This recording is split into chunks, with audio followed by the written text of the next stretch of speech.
Hello, everybody. Welcome to the Feed the Goat podcast. We're live on YouTube.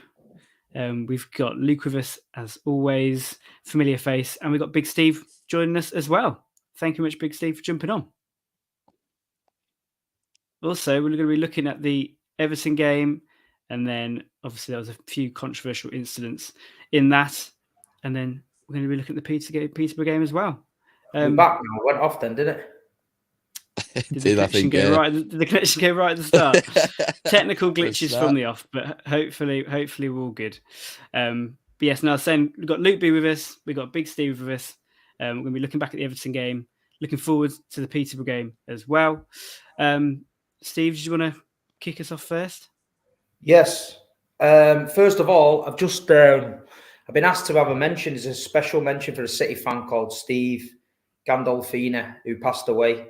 I know his family are trying to get a special round of applause on 63 minutes on the derby. So any City fans out there, if you can remember that or you can share it, and let's make sure that Steve's family get the wish and the dad gets a round of applause on 63 minutes on Sunday. Yeah, 100%. Spread the word for tomorrow's game. But yeah, we're going to be looking back at the Everton game first. Hard fought win, and I was trying to think of ways of doing this. I didn't want to go straight in with perhaps incident that everyone's been talking about. So we usually go through sort of the team sheets first, the team news that came out, because I think there was a couple of surprises in this one. Definitely for me anyway, considering how we played against Spurs. So we'll come to you first, Steve, but was it a strange decision to see Stones right back again in this one instead of Kyle Walker? Yeah, it was, to be honest. But I'm just wondering whether it was a bit of Kyle Walker dropping a clanger against Spurs. Not picking up at the back post. Maybe he wasn't listening. On the other hand, I know he likes to play Stones when he probably expecting a lot of balls into the box, a lot of set pieces, free kicks, because Stones adds that height. You know what I mean? But I thought Stones struggled a little bit early in the first half. I thought that Gordon got on him a few times. Nothing major, but I just feel we don't get caught out. I just don't think Kyle Walker lets them get past him. But listen, it is what it is. With Pep now, it's that silly season for him. You just don't know who's going to play, who's not going to play, who's playing anywhere. I mean, I think Bernardo Silva played in about 8 different positions at weekend. It was just, I just give up. I just let it roll. That's just the way I was thinking. Just get the 3 points. Don't care where anyone's playing. Just get the 3 points. Absolutely. What do you reckon, Luke? Were you a bit surprised to see John Stones like there again instead of Walker? Yeah, I mean, a little bit. Obviously, I think the Spurs game kind of came into his head a little bit there, obviously, with the errors that he did make, like Big Steve said there, with kind of not picking up at the back post. Stones gives you that height. But I think more other than that, yeah, I think obviously it was a bit frustrating to see Bernardo playing about 10 different positions, like you said. But other than that, yeah, I think it was more kind of having the games in mind that we've got with Stones being at right back. Obviously, we've got Peterborough tomorrow, which is kind of God knows who's going to be playing that game, because that could be a completely different game of Pep Roulette. But I think then it's more kind of you've got focus on the derby at the weekends. I could see Walker coming back in for that, sorry. But then on the other hand, the following Wednesday, you've then got Lisbon at home again. So could we see Stones playing right back again there as well? Yeah, no, it's a bit of a strange one. Thank you for people getting the comments in already. A lot of love for Steve the Goat, on Steve the Goat on Feed the Goat. But yeah, everybody watching, hit a like, get a subscribing as well. Keep getting the comments in; it's brilliant. Thank everybody for coming across and watching.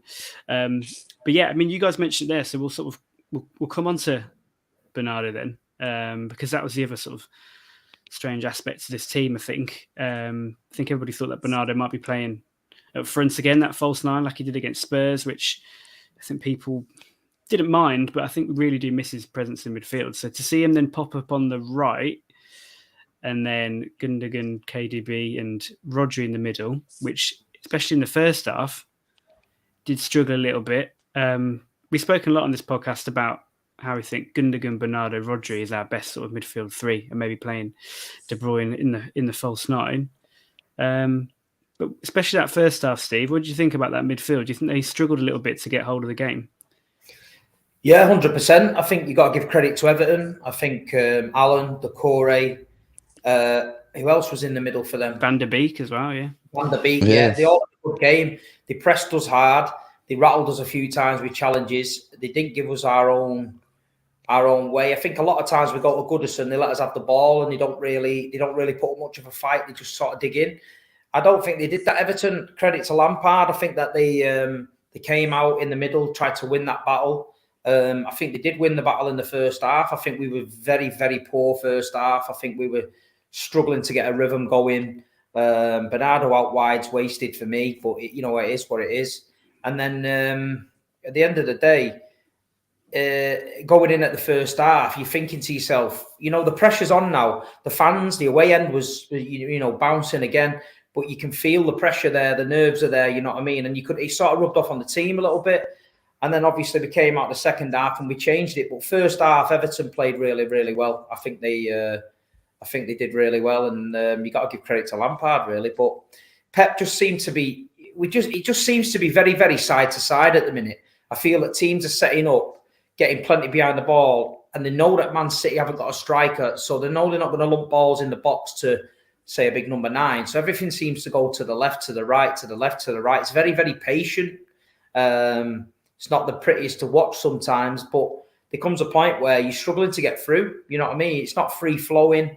When we come up against this low block, we're struggling. This is where the striker situation might, we've done really well. Don't get me wrong, we're no striker, but people are now starting to say, if we had a striker, maybe we could hit him differently. Maybe we could, go a little bit more direct, but we just don't have that kind of player. So at the minute, we just got to keep doing how we played all season. Hopefully we can pick the lock. Yeah, I think that's what it's all about, isn't it? We've fully committed to this false 9 system now, so we've just got to roll with it. And quite often plan A works, but I think it's just keeping persistent, and we'll come into the second half. But we pulled it out the bag this time. Luke, what do you reckon about that midfield three that we often speak about? It feels like against Spurs, Gundogan and De Bruyne maybe just didn't have that sort of dynamism, especially out of possession. And it seemed a little bit like that in this game as well. We got broke on a few times. Steve mentioned there, Alan, Decore and Van der Beek, especially first half, were pretty effective against our midfield. Yeah, I just think kind of that midfield three for us kind of looked a bit flat. Like, obviously, when you're coming up against players like Decore, Alan, and Van der Beek, who are kind of, two of them especially, are kind of them like holding midfielders who can then progress with the ball quite well. And then you have Van der Beek right in front of him, who's got that ability to be box to box as well, but kind of have that killer edge in front of goal as well. Like you've seen at Ajax, obviously he didn't have his chance at United, but when you've seen him at Ajax in that kind of number 8 role, for example, he's played unbelievable at times. And I feel like a few of the times he could have got away with it against us there. But I think Alan kind of looked the sharpest out of the three for me. Just kind of getting that ball, and like there's some instances where he just picked it up and just kept going with it. And our midfield three just looked a bit flat in comparison, really. I think going forward, Bernardo has to kind of come back into that midfield three now to kind of cover Rodri with that like half a yard of pace. I think that's like the big key element of it. Like obviously when we had Fernandinho like in his prime, he obviously had that pace and then that ability to win the ball back quick. Yeah. Whereas Rodri's good at, but probably better at reading the game. But I just think that half a yard of pace, even though he has got quicker over the past season or two, I just think he still misses that little half a yard of pace. If someone wants to get away from him, he's struggling. And I think that's where Bernardo comes in and covers him perfectly. Definitely. I think they balance each other out quite well, actually, especially in games like this where it can get a little bit stretched. Maybe we're not getting enough control. Anthony Gordon and sort of Richarlison were buzzing around that sort of area in the middle. And Rodri wasn't comfortable, should we say, first half, which was similar to the last week with Spurs. He couldn't pick up Harry Kane, and Richarlison was giving him similar problems in this one. So just quickly jump back to this comment, because we spoke about John Stones. I think that's probably about right. I think with Walker still suspended for 2 more Champions League games, which is we won't go too much into that, but I thought it was a bit of a joke for him to get a 3-match ban for that. To be So upheld, does he only miss the first leg now of the next fixture of the quarterfinal? Yeah. So he's out for the next two. Obviously, the next one really being 5-0 up is a bit of a dead rubber. But whoever we face after that, Walker won't be back. So yeah, maybe John Stones is getting a bit more practice at right back, because he's probably going to need it if we come up against Mbappe possibly or someone like that. The other one on this team sheet, like I said, there was a few of them that were surprising. Mahrez again on the bench for Spurs. We spoke about after the game saying how kind of, what a key figure he's become in our attack, his goals, his assists, his just overall dynamism. I even put him in my fantasy team. So, Steve, I was pretty gutted that he wasn't starting in this one. Yeah, to be honest, I don't know whether it's a case of that's the plan B. I think we start off with the team he put out, but we've always got that Mahrez to change it a little bit. Whereas if we start a game with Mahrez and maybe, I don't know, Foden on the bench or Sterling on the bench, I don't think they have the same impact, me coming off the bench, as Mahrez does. I've got a feeling he's going to have to take De Bruyne out sooner or later, because he's trying to shoehorn him in there and it's not quite working at the minute. And at the minute, we need results. So for me, against United, I would play. I would rest De Bruyne. I'd play Gundogan and Bernardo in there with Rodri, just for the energy. And maybe I'd play Grealish at false 9, because I think Jack Grealish has got a lot to prove. And I think when he played in that 9 against Watford away, he was really good. And I'm just thinking, keep Kevin De Bruyne for the running. We know Kevin De Bruyne, what he's got in his locker. Looked a little bit tired to me weekend. He looked like he was doing a lot of running, but not really getting anywhere. And then when he's picking up the balls and he's looking for that ball around the back into the box, there was no one there. Everyone was like coming deep for feet, so his balls were just pinging into feet. There was no one making that run where you can whip it right in. But I think with Jesus coming back now as well, he's primed to play that role. So we're getting our options back. Grealish, Jesus, you know what I mean? So things are looking a little bit better for us on the attack front. Yeah, we've got more options coming back, haven't we? I think, even though we've got a brilliant squad, having Jesus and Grealish out has meant that Sterling, Mahrez and Foden have played pretty much every game for the last few weeks. Obviously, Mahrez has rested last 2, which I think surprised everybody. A lot of people actually in the comments saying very similar things, that are we trying to shoehorn De Bruyne into this midfield? I know we've already spoken on the midfield, but I think if you play De Bruyne, then Bernardo suffers. I think if you don't play De Bruyne, Bernardo flourishes. And at the minute, Bernardo, it's just, you know what I mean? He just seems, Kevin De Bruyne's fantastic. He's the best about, but I think it's got to be a case of picking the right game for him. And I don't know. I'd be tempted to just leave him on the bench. And we've got a strong bench against United. You know what I mean? We've got De Bruyne we can throw on. Things like that. United got to try and get us on that counter attack for me. I think that Alanga, Sancho, they're going to try and hit us on the break. And if City aren't careful, we're going to get caught. We need to learn from the Tottenham game. Don't go gung-ho. We don't need to go and put 5 past United. 1 will do. So if we score that goal in the first minute or the 85th minute, it doesn't matter. But I'd just sit back a little bit, and say to United, well, you come at us, innit? You know what? You come at us. You're here now. Come at us. And let the game just calm down and then pick them apart. The only way we get caught is if we do what we did against Spurs, we get too carried away, and before we know it, we're 1-0 down. We've done it a few times this season, you know what I mean? And that's what they're going to do. I'm telling you now, I can see it. Alanga as well, the pace on the kid looks pretty frightening. Mm. Yeah, we can't go behind again. See, I'm fed up of not beating United at home, because this United side is pretty crap. We can't afford to lose now. It's the business end of the season. We dropped our clanger against Spurs. We've literally now put the pressure on ourselves. Liverpool ain't going away there. They've got the tails up, just won a cup. We've just got to get the job done and keep it going. It's all going to come. If we can keep it going to that game at the Etihad against Liverpool, then the fate is in our own hands. Yeah, it's tricky, isn't it? Can I just confirm, Steve, you just said we're dropping KDB at home to United? Because that would be a big call, wouldn't it? No, but you know what? I'd do it because, listen, I'm not taking the piss. We're better than them.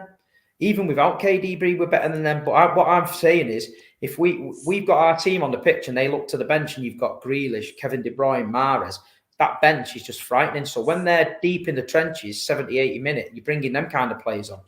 That might just be the way to do it. Yeah. It's a dilemma, isn't it? What do you reckon, Luke? I think he's, I kind of agree with Steve there. I think KDB kind of needs to have a little bit of a run out of the team, because I do think it detriments people elsewhere, like especially the fact of if you're trying to shoehorn Bernardo in somewhere for the sake of KDB playing centre mid. I think if you play Bernardo in that centre mid and you've got someone like the likes of Grealish coming back in, or Jesus, I think that kind of complements the squad a hell of a lot better than just shoehorning Bernardo in for the sake of it with a lackluster De Bruyne.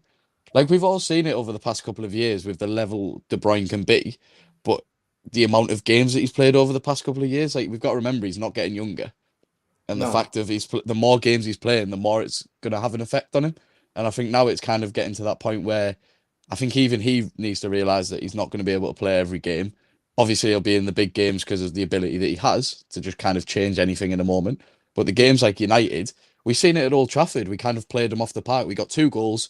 That was it. We didn't try and go gun-ho like into them. We just kind of kept it around. Quite honestly, took the piss out of them, really. And I think that's kind of the way we need to do it in this game.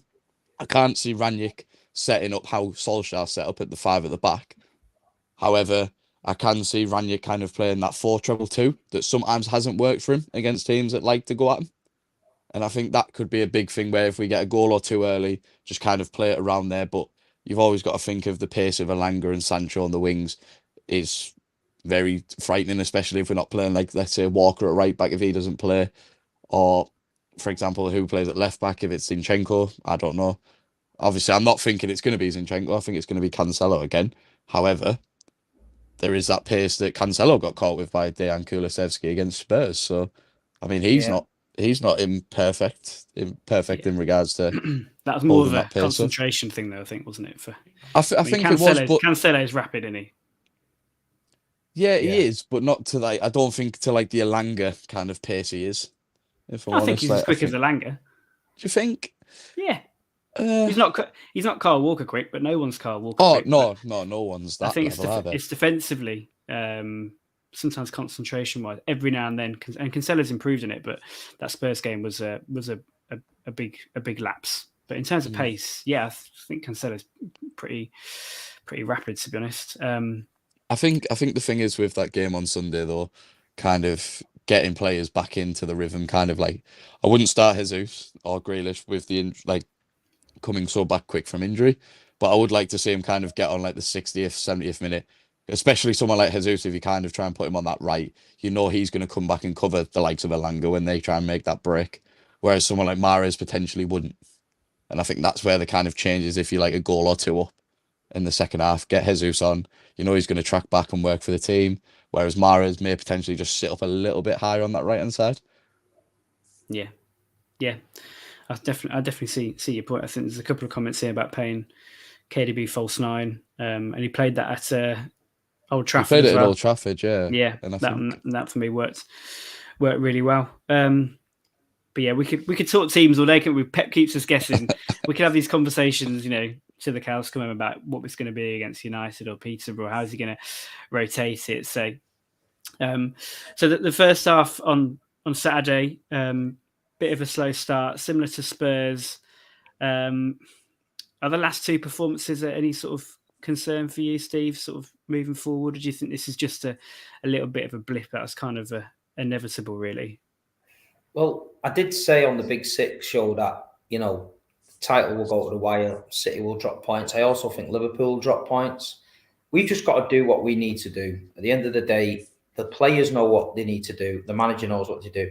The game against Spurs, when you score a penalty in the last minute and you think you've got a point when you don't deserve anything, that for me is right, take the point. I'm walking away happy with that. Because even if Liverpool catch you, you've still got that little point gap, you know what I mean? Yep. So that was disappointing. So now it threw the cat amongst the pigeons. We did so well to get the result of the weekend because the pressure was on. And then I'm not overly worried, no. I think he's getting players back now, so his options can change a little bit. And I think we'll be all right. We've just got to keep on. People got to not panic. We've just got to get behind the lads. You know what I mean? And just, we've been in this situation before. Unfortunately, every time we've been in this situation, we've come out the winners and we've won the league, or we've chased someone down and won the league. We've never had that kick in the teeth. You know what I mean? So we're used to winning. We just got to keep winning, man. Just got to keep winning. 1-0, don't care. Just keep winning. Yeah. There's a quick question here in the comments for you as well, Steve. Says he going to do the previews with this week. You might know what that means rather than me. Yeah, it's the match preview. I'll probably do one with Saeed. Obviously, he wants to do something outside the Etihad, so I might do that. Other than that, it's Derby week, innit? I don't really want to talk to any of them, to be honest. So I'd rather do it with him. Keep yourself to yourself. That's it. It's the best thing at this time of the year, isn't it? When you're playing against United. At that point. Yeah. No, 100%. But yeah, look, we were just saying slow start against Spurs, slow start in this one. Any concern that we've maybe lost a little bit of momentum, or you as confident as Steve? By the way, Steve, we did a show on, when was it? I think it was Thursday, and we went through the results of City and Liverpool. Tried to do like a little predictor to see how many points it would come out at the end of the season. It was City 93 points, Liverpool 92 points.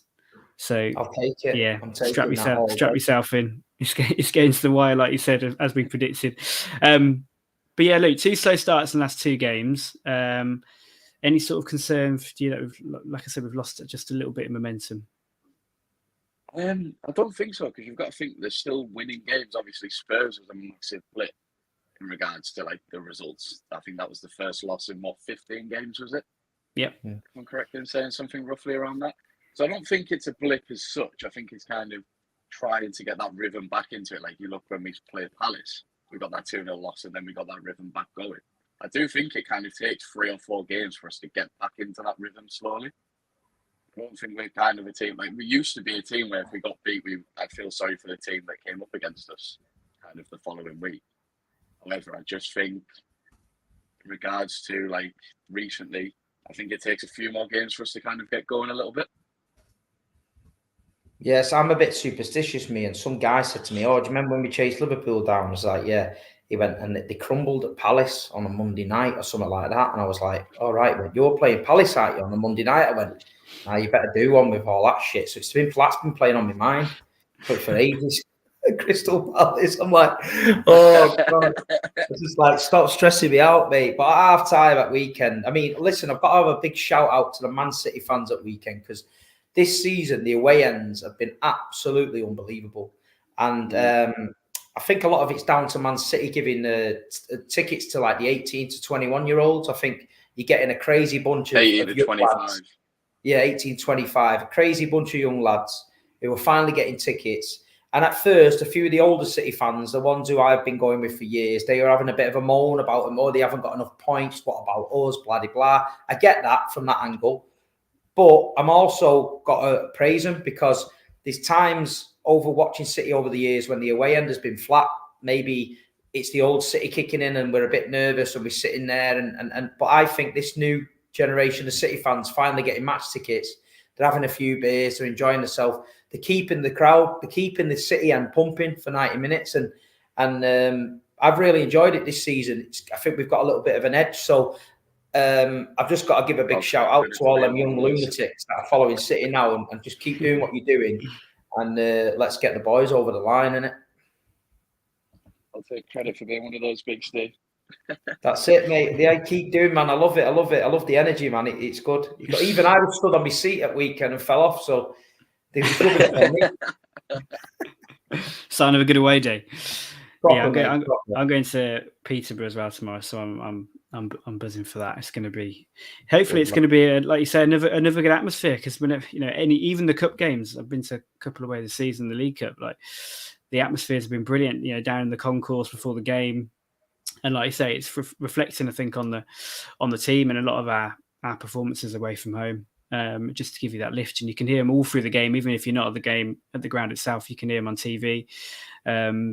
So yeah, obviously a lot of people, like to give City a bit of stick for their support. But actually, if you really follow your football, that City have got and have had one of the best away followings in the country for a long time. So yeah. don't always believe Lad Bible or whatever crap narrative comes out of social media every week about our fans. No, listen, they can throw mud at our fans all they want, but listen, it doesn't matter. The only thing that matters is that we all know, innit? Don't care what anyone down the road says. We all know. And it's starting to get recognition now. You know, I've seen rival fans say Man City fans were brilliant today. Everton fans coming out the ground, went in the pub outside. They said your lot was all right today. And I was like, yeah, you know, I know that. But I just think Man City got a lot of stick for bringing that little ballot in. And I think a lot of people was upset by it, but I was probably one of them. Not because I'm fortunate enough to have quite high points, so I'll always get one. But a few of my friends were whinging. But when I've spoken to them this year and gone, listen, this new wave of fans coming in on these ballots, they're taking it up a notch, and they're all agreeing. So big up Man City for getting it right, and big up for the fans for keeping it going. It's good. Yeah, absolutely, and everybody watching as well. Keep getting your comments in. Hit a like and subscribe. Got a couple of interesting questions actually. So before we come on to the second half of the Everton game, I think this is quite an interesting one. Just to get both your thoughts on this. Mason Mount missed a couple of gilt-edged chances in the cup final on Sunday. Could have had a hat-trick.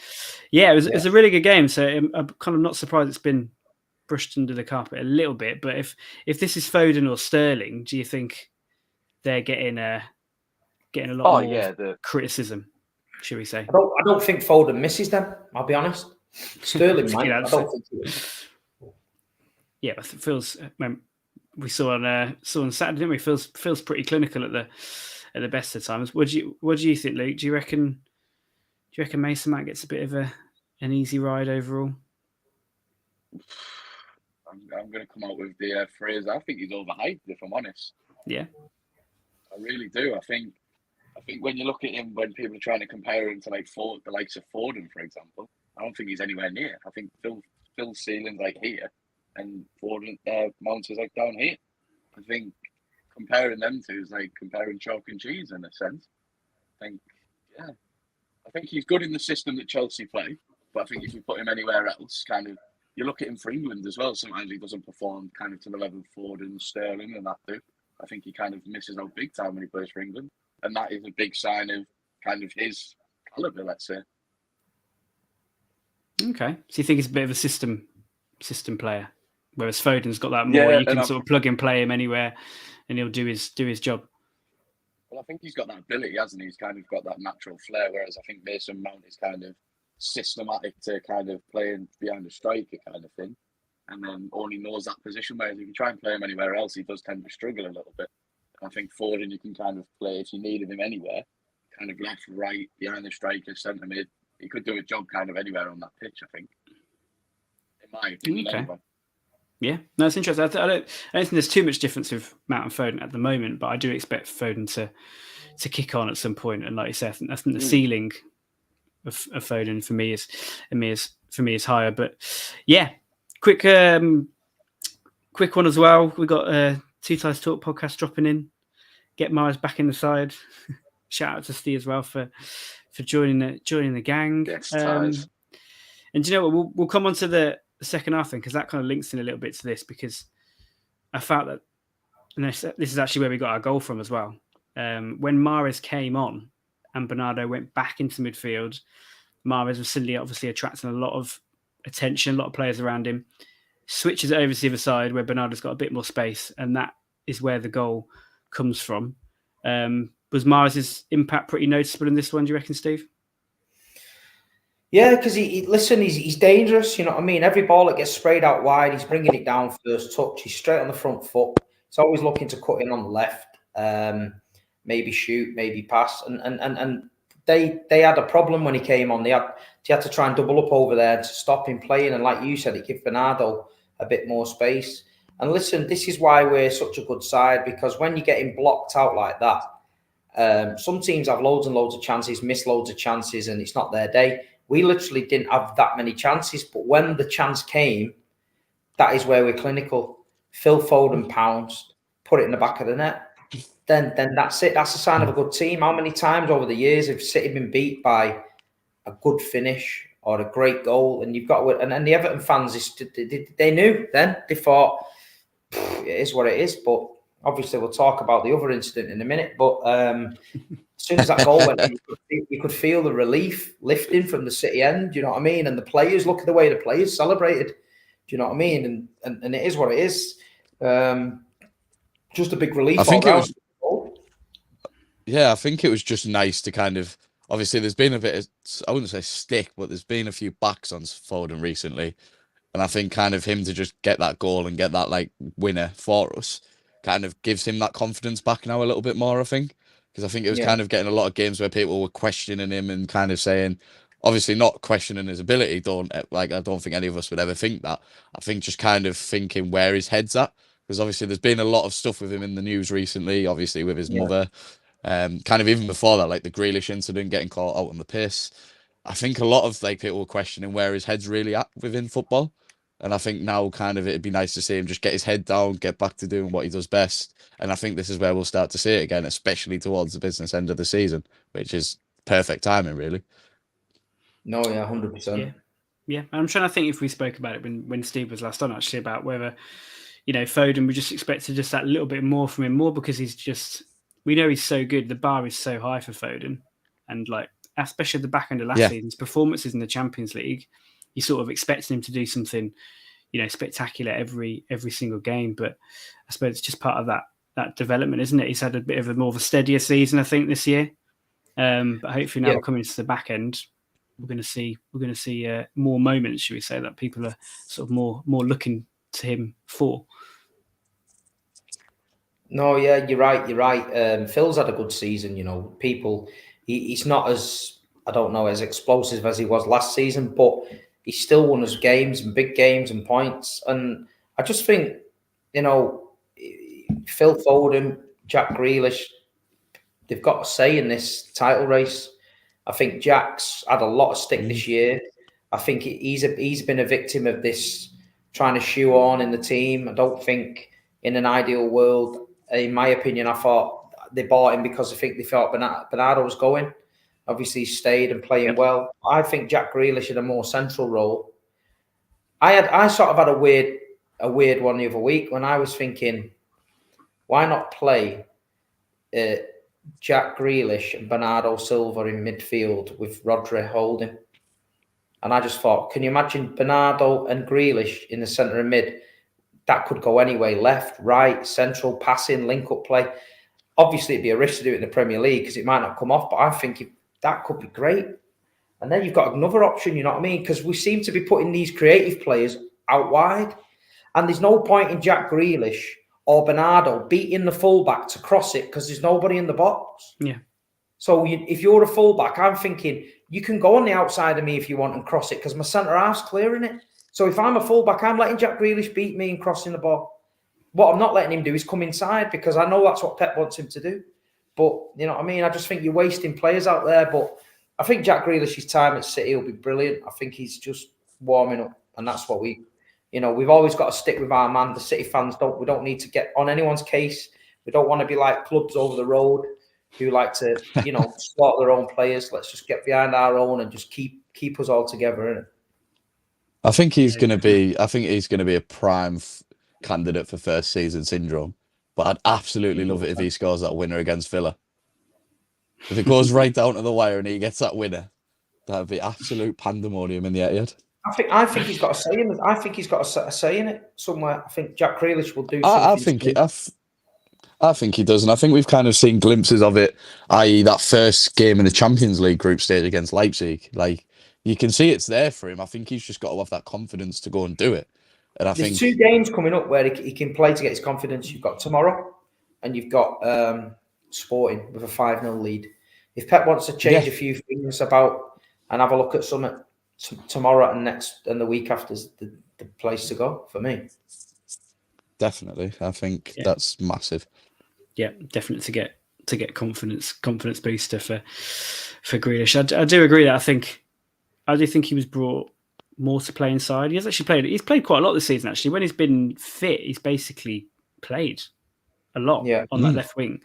But I'm just not sure he's a City sort of winger. I'm not sure he's that goal and assist driven, whether he's just got that edge about him, like the likes of Mahrez and Sterling. And I don't think he's a winger. I think he needs to play central. When you've seen him against Watford and he could go either side, left or right, he can express himself more. 1 minute he's drifting into the left, then he's in the centre, then he's dropping a little bit deep, then he's spreading it out to the right. That's Jack Grealish. He needs a lot of the ball, and he needs to be an important part of the team. Keep warm all the time, keep moving it. I think there was a scene and somebody had done a little bit of a snippet, and he said, "This is how important his man Jack Grealish is." And we were playing on the edge of the box, and he literally had something like 15, 16 touches, and they wasn't great touches. They were just little 1, 2 little knocks here and there, and he was just literally linking up the play in little triangles. And that's, I think, what he needs to do more of. But listen, we're all fans. He's under the best manager in the world. They've bought him for a reason. You know, we've seen Leroy Sané, we've seen Cancelo, we've seen these players struggle first season to get it. So next season, we'll judge him then, innit? Yeah, definitely. I think I would like to see him moved into central midfield as well at some point. I think that is where we brought him for. I think you're right. We were anticipating Bernardo going, and I feel like he's just. I think the Watford game is a great. That's his best game for me that he's played for City. He didn't score that day. He was very lucky. He was involved loads in that position, and I just think he just has a bit more freedom to impact the game. His job on the wing was very. He played on the wing at Villa, but it's very different. He had a fullback overlapping. He could then come inside. You know, our fullbacks don't overlap, so Grealish is the widest part of our attack at all times, and his job is to stay out there and basically give Cancelo the space to operate in. So he's never going to look amazing doing that. So I think coming inside at some point is where his long term future is going to. With people, I just big row on the Big Six show because they was trying to call him a flop, right? And Pep Guardiola come out and said Grealish had played really, really well. Now, you get a lot of these young fans who only judge footballers on goals and assists, but they don't judge a footballer when the greatest manager of all time turns around and tells you he's played well. Now, I know who I'm listening to, innit? I'm not listening to John in the pub tell me he's a flop. I'm listening to Pep. Do you know what I mean? So Pep Guardiola tells you Jack Grealish has played well. He's obviously done what Pep wanted to do. And anyone that's watched Pep Guardiola over the years, especially watched the documentary, I think it's called like Pass, Move, whatever it's called. It's a documentary on Pep. Thierry Henry in that documentary hits the nail on the head and tells you about loads of times he had to stink the joint out because Pep had told him to. Don't shoot, don't cross, stay on the left wing, hug the touchline, make dummy runs. And then Henry said it was, look, I'm Thierry Henry. I'm used to scoring goals. I'm used to being the superstar. But in the Barcelona team, he had to play different to allow Messi to be the superstar. So if Thierry Henry's making a dummy run over the top and Xavi's pretending to pass to him, Thierry Henry's already took the back four 20 yards deeper, and then he's zipping it into Messi. He's got 20 yards to run into, and that's how they were hurting him. And when you look at it from a football point of view, this is what Pep's doing. Sometimes Jack Grealish's got to stay out wide. He's got to hug the touchline. He's got to drag the fullback really deep so that when the ball gets set into the middle, you've got Bernardo and De Bruyne who are right on them. Then you can. It's a team game, isn't it? I know everyone wants to see players do these assists and that, but it's not real life. Do you know what I mean? Jack Grealish would not start in that team if he wasn't doing what Pep Guardiola said, because he's players on the bench that take his place straight away. Well, it's like you saying there about Henry. I remember watching a clip saying like Henry, I think he'd managed to kind of run through a few players and score. Obviously 1-0 up in the Champions League, and then at half time he gets brought off and he's like, well, why have I been brought off? And then Pep just turned around and was like, you didn't stick to the plan. Yeah. And that's the kind of meticulous thing about Pep, that obviously players like Grealish and that may not get the goals and assists, but they'll be following a game plan 100%. Yeah, there's a good chat there. The guy mentions Rodri last season. If last season, if we'd have said, "Oh, get rid of Rodri," I think people would have got rid of him. And look at him now. Do you know what I mean? Exactly. Look at him now. And it's one thing that Manchester City fans are good at. We do give our players time. We're not on the case. Don't ever want this club to turn like other clubs where we're on a player's case. Just trust the manager. Trust it. He knows what's best in it. You know what I mean? Yeah. Stick with it. I think before we move on from the Everton game, I think kind of one player who I'm going to hold my hands up that we may have had an argument about, was I Merrick Laporte? Yeah. And I think he kind of came back in to show what he can do. I mean, 100% pass success rate with 119 passes, was it? A new record again? I think something like Listen, that. when you've seen certain centre halves over the years, bad ones. We've all seen him. Emerick We've Laporte is all. not that. He's not that bad. He does. Oh. He does. I think he does switch off sometimes. I do that. I do think, especially against Paris Saint-Germain away, when Messi usually against Spurs. Yeah, and also it is a little thing. But look, he played well at weekend. The like you say, the pass rate. That's why I'm just saying that.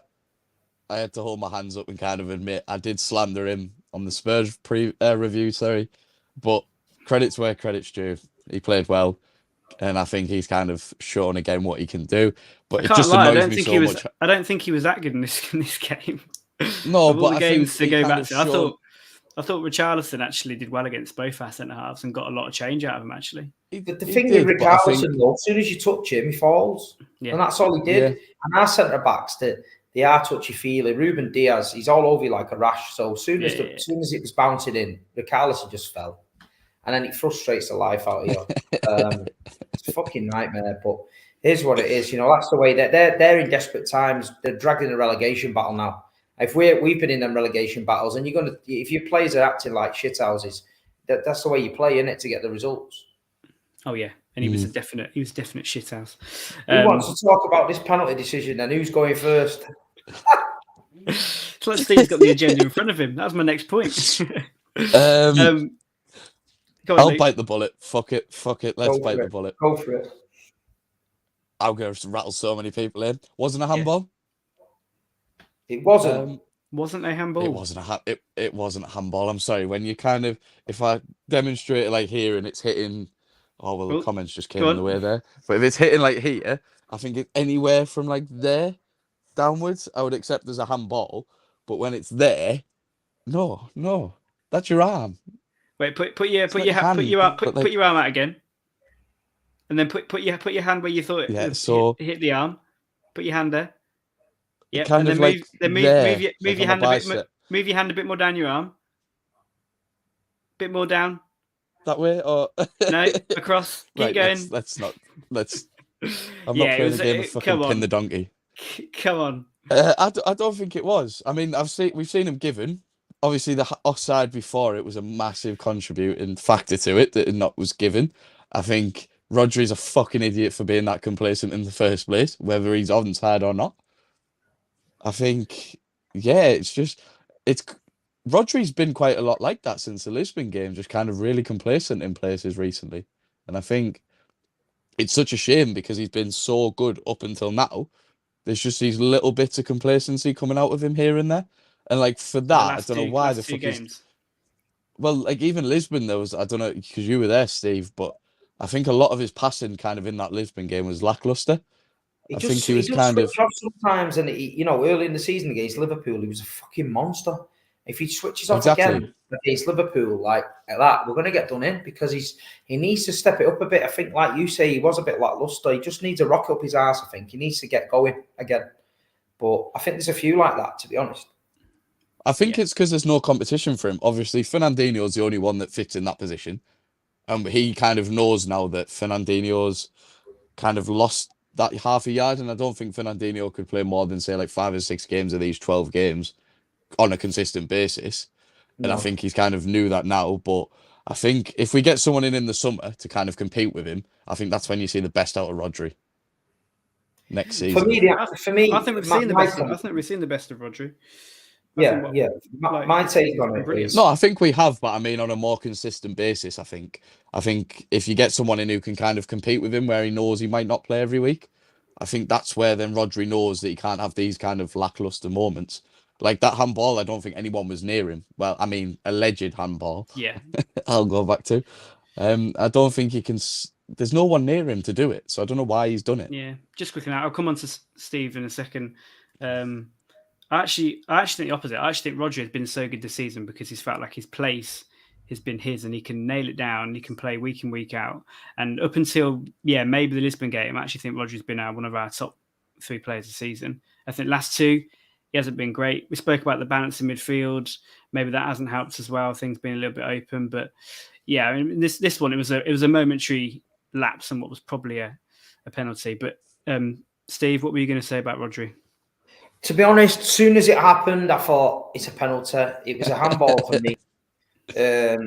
If that goes against you, you're fuming. If that went the other way, and we needed that, we'd be absolutely livid. So as soon as he handballed it, I thought, right, it's a penalty. The only way VAR overturns this is something else.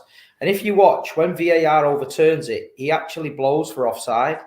He blows the whistle and he points across the line for offside. Now, we went in the pub after the game and the Everton fans were rightly fuming. And Sky Sports were milking the life out of it, showing you the replay, which is fine. You know what I mean? The replay is handball for me. You know what I mean? It's a penalty. But what they didn't say was about the offside. Richarlison, they touched on it briefly and then sort of forgot about it. But coming home in the car, Talk Sport had somebody on like a referee. And he said, look, if the referee gives the penalty, VAR look at the decision, and the first thing they look at is the first phase of play, which is the Richarlison. He was offside. So I don't think it ever gets to the penalty. He gives offside. But I think the reason everyone's making a massive mole out of it, because no one's actually come out and mentioned the offside. I mean, Lampard said they didn't give it for offside. They gave it for, he didn't think it's handball. Now, that's a ridiculous decision. So the referee there could have come out and gone, yeah, he's give it as offside. And we're not talking about this on here. It's not even worth talking about. It's offside. That's it. Because he hasn't, and because he said he couldn't determine whether it's handball, he's just made himself look a bit of a dick. And like you say, it is what it is. And look, if it goes against me, I'm fuming. It went for me this time. I'm taking it. I'm happy. The relief that came out of my bald head when that went up and said, I tell you what, it was unbelievable. And so listen, as Man City fans, I know we shouldn't be biased, but we're taking that. We're taking it. I think it's hard. Because if they go down now, they're going to blame that, innit? You know that? Yeah, I think. And then they've got to get the penalty and score the penalty. They've got to score it. I think the thing that's hard for them to comprehend as well, like in regards to, we've seen decisions like that go for us this season. The game I'm going back to is in December, Wolves, kind of Moutinho's handball, which is in the same area, but I'm going to say that one was a handball.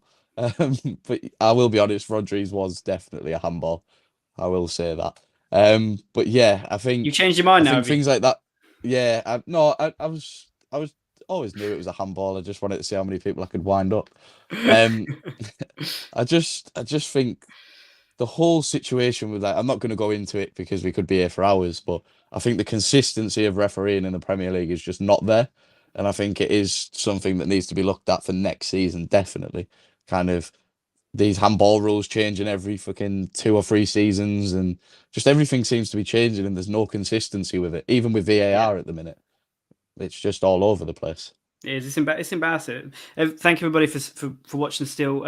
Get a like and subscribe and keep getting those comments in. But yeah, on this, there's no conspiracy around decisions, around teams getting decisions and whatnot. The officiating is just crap. Like it's crap across the board. That's why every team, you pretty much speak to every fan and every team, and everyone feels hard done by, because week in, week out, these officials are getting things wrong. And it's incompetence either way for me, because when the ball got played through, I thought it looked offside. A lot of people spoke about the offside. Pep came out and said it was offside. There's been screenshots which say it looks offside. And then the Premier League did their report, I think, and said, actually, when it went to VAR, they weren't ruling out for offside. But they've missed one thing or the other. They've either missed the offside, which looks offside for me, or they've missed the penalty shout, which was also, let's face it, a pretty blatant penalty. So, but we got away with it. Like you both said, the relief of just seeing this game out, because after last week to have got it back to 2-2 last week and then lost, and then to have got a late winner in this game and then thrown it away again, I tell you what, we wouldn't have been feeling good after that. We would not be feeling good after that. Yeah, they would, because that would really start to feel like, okay, we this isn't what we usually do. We're not seeing out games. We're conceding stupid goals, stupid points being lost.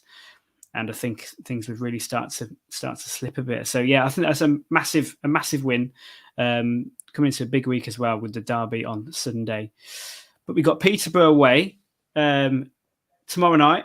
I managed to get a ticket, and luckily it's not too far from where I work now. We've moved a bit further south, so happy days for that. But yeah, what do you guys think? Is any players who you want to see get a run out? Any players you think need minutes? I mean, I would do a Pep Roulette, but this could literally be anything. So maybe we'll leave Pep Roulette for this week. But Steve, what do you think? Who do you think needs the minutes and the legs for this one? I think he's going to play Zinchenko. I think he's going to play Ake. Jesus and Grealish might come in just because they're coming back from injury. You never know. Someone was saying that McAtee and Delap played for the EDS tonight. I don't know if that's true or not. I'll try and get that comment up again from earlier. I don't know. I literally don't know.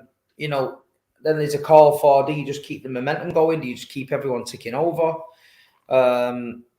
Look, we never disrespect the FA Cup, and we never feel the really weakened side as such. But there's a few youngsters on the edges of the City team now, like Lavia. Mbite, the centre half. You'd like to think the Lap would get a game. I know if don't know how many minutes he's played tonight for the EDS, but you'd like to see him get a game. But it was Kaiki.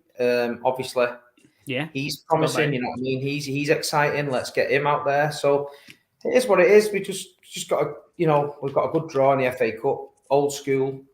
Just get the win again. Get the momentum going. I'm actually on City TV tomorrow for Match Day Live. I've given my tickets away. I'm going to do something for City. When Man City come calling for you, you can't turn it down. So he's got the call up. I've got the call up. Yeah, team want me. My boyhood team want me. I thought, you know what I mean, all that crap. So I'm going to go enjoy that tomorrow.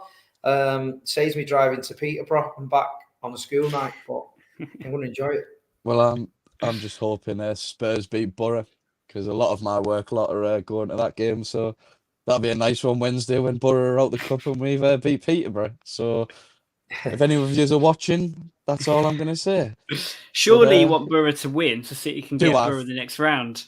And then you got a nice little local away day then, surely? The amount of torture I got when Spurs beat City the other weekend, they can go fuck themselves. That's all I'm saying about that. I hope Spurs, Kane and Son knock about 7 past them at the Riverside. Chris Wilder's crying. I'd love to see it. Absolutely love to see it. I've kind of gone like Kevin Keegan-esque then, haven't I? Like, I'd love it if they went there and beat them. You have got the right accent for it as well, just about. So, yeah, no, it's true. It's true. Just need the perm now, don't I? Need the big... Exactly, mate. Exactly. One player who has been confirmed is going to start tomorrow is going to be Zinchenko. Yeah, Pep said that today in his press conference. So yeah, he's going to get a great reception from all the fans, home and away. I think with everything that he's going for at the moment. So tough.